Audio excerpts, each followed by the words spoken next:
oggi non è sentita affatto la partita.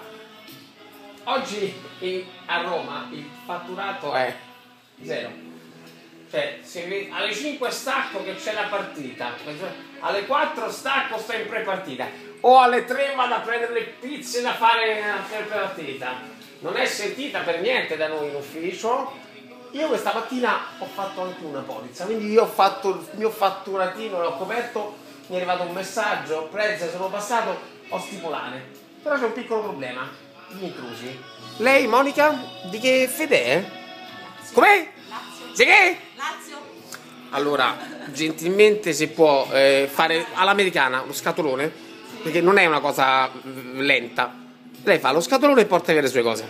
Noi amiamo, Frank, noi siamo per la passione, per la tifoseria, per la democrazia e per il sano sfottò. Lei faccia il cartone e vada tranquillamente. Lei faccia il cartone. Si devi dar cazzo. Ecco, no, ma c'è un piccolo altro problema. Lei faccia il cartone. Aspetta. Se non c'è il cartone porti tutto via con le mani.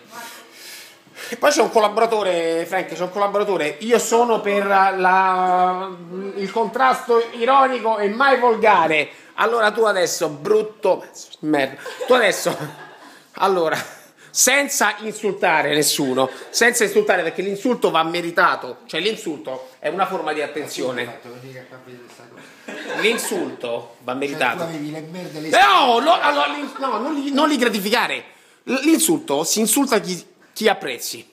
Quindi gentilmente puoi tranquillamente anche tu andare. Sei veramente un ottimo assicuratore. Quant'è che lavori con me?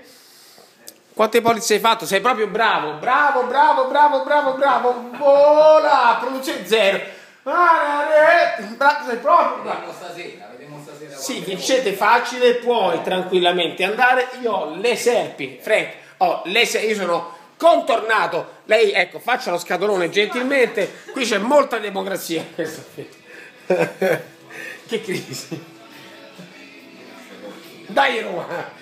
Ecco che Andica, oggi a Roma siamo tutti parrucchieri, oggi non lavora nessuno, oggi fatturano solamente i pizzettari e i pizza a domicilio. Pizzataio, pizza a domicilio, io ho fatto una polizietta. E via la vita?